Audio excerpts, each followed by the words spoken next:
एक ऐसा गांव जहां मुस्लिम नहीं बल्कि हिंदू मनाते हैं मुहर्रम। आज आपको हम एक ऐसे गांव के बारे में बताएंगे जहां सनातन धर्म की महिलाएं मुहर्रम के वक्त मांग में सिंदूर लगाना छोड़ देती हैं और मुहर्रम का तीजा खत्म होने के बाद ही गांव की हिंदू समुदाय की महिलाएं सिंदूर लगाती हैं। जानकर आपको हैरानी होगी, लेकिन ये गांव ऐसा है जहां अगर मुहर्रम और हिंदू धर्म का पर्व अगर एक साथ पड़ जाता है तो लोग हिंदू पर्व को छोड़कर मुहर्रम ही मनाते हैं। तो आइए आपको आगे हम बताते हैं कि कौन सा ये गांव है जहां मुस्लिम नहीं बल्कि हिंदू धर्म के लोग मुहर्रम को इतनी धूमधाम से मनाते हैं कि गांव की महिलाएं अपने सुहाग के नाम के सिंदूर को छोड़ देती हैं। और भी कई बातें हैं, आगे खबर में आपको बताएंगे, मगर उसके पहले नमस्कार, आप जनता जंक्शन देख रहे हैं और मैं आपके साथ वंदना पांडे। मुहर्रम के समय अगर सनातन धर्म का कोई भी पर्व आ जाता है या फिर दोनों का समय एक ही होता है तो लोग हिंदू धर्म के त्योहारों को छोड़ मुहर्रम को मनाना पसंद करते हैं, और वो भी एक ऐसे गांव में जहां मुस्लिम समुदाय के एक भी लोग आपको नजर नहीं आएंगे। जी हाँ, सिर्फ और सिर्फ इस गांव में हिंदू ही रहते हैं। और सोचिए, एक भी मुस्लिम ना होने के बावजूद भी मुस्लिम पर्व को इतने धूमधाम और कई चीजों को त्याग करने के बाद मनाना कितनी बड़ी बात है।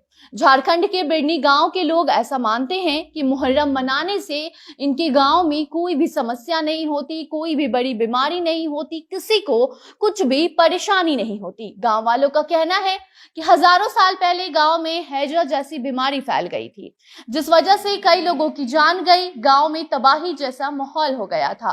तभी एक बुजुर्ग को अचानक ही एक सपना आता है, जिसके बाद गांव में मुहर्रम मनाना शुरू हो जाता है। जी हाँ, उसको सपना आया था उस बुजुर्ग को कि अगर गांव में ताजिया लगेगा तभी हैजा खत्म होगा, और तभी से गांव में हिंदू धर्म के लोगों ने मुहर्रम मनाना शुरू कर दिया और हैजा जैसे बीमारी उसके बाद गांव में हुई ही नहीं।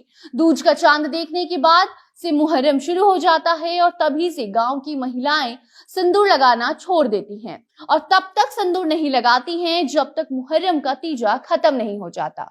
मुहर्रम को सारे पर्व से ऊपर रखकर इस गांव के लोग अतिथि देवो भव के राह पर चलते हैं। मतलब कि जो भी अतिथि होते हैं उनको सबसे पहले सम्मान देना चाहिए, और लोग देते भी हैं। और यही वजह है कि गांव वासी मुहर्रम मनाते हैं। उस बीच अगर कोई भी उनका हिंदू पर्व आ जाता है तो वो हिंदू पर्व को छोड़ मुहर्रम जैसा पर्व मनाना पसंद करते हैं। और सबसे बड़ी बात तो ये है कि जो भी गांव के लोग शहर में रोजगार करते हैं वो भी उस गांव में उस वक्त अपने गांव में काम धाम छोड़ ये पर्व मनाने आ जाते हैं। सभी नियमों को मानते हुए गांव में ताजिया निकाला जाता है। गांव में इमामबाड़ा भी है जहां दूज का चांद देखते ही डंका बजना शुरू हो जाता है। बाकी आगे बात अगर देश में मुहर्रम की करें तो भारत में इस साल मुहर्रम 31 जुलाई से शुरू हुआ है। ऐसे में आशूरा 9 अगस्त को है और यह दिन इस्लाम धर्म में बेहद ही ज्यादा महत्वपूर्ण माना जाता है। तो अभी हम आपको एक ऐसे गांव के बारे में बता रहे थे जहां सालों से कोई भी मुस्लिम धर्म के लोग नहीं रहते, बावजूद इसके गांव में लोग बड़े ही धूमधाम से हिंदू धर्म के लोग ये मुहर्रम जैसा पर्व मनाते हैं। और ऐसे में खास बात तो ये है कि महिलाएं भी अपने सिंदूर का त्याग कर देती है। आप सोच सकते हैं कि अगर सनातन धर्म के लोग हैं, उनके जीवन में शादी के बाद सिंदूर का क्या महत्व होता है, और सिंदूर को छोड़ वो मुहर्रम मनाती हैं, तब तक सिंदूर नहीं लगाती हैं जब तक मुहर्रम का पूरा त्योहार खत्म नहीं हो जाता।